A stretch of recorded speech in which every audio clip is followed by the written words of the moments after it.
જ્યાં સુધી ચરણાગતિ સ્વીકારી ન હોય ત્યાં સુધી અધિકાર પણ મળતું નથી. અધિકાર એટલે લાયકાત થાય, અધિકાર એટલે પ્રમાણપત્ર થાય. સદગુરુએ સહી કરી પ્રેમ જ્યોત પ્રકાશી. અધિકારી એટલે સદગુરુ મારી પાસે સાઇન કરી દે, એ પ્રમાણપત્ર આપે.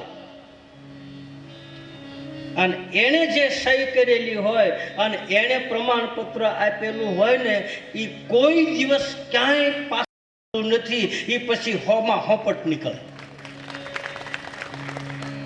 ભલે પછી સદગુરુ કોઈ પણ ધારાનો હોય, નિજાર પંથની ધારાના હોય તો એ ભલે કોઈ પણ પંથના હોય, પણ એ જ્યારે હાસા હૃદયથી મારી પાસે સહી કરી દે પછી એને અધિકાર પણ મળે. ત્યાં સુધી અધિકાર પણ મળતું નથી. એ સદગુરુ શરણના બની જાવ ને અધિકારી પાનભા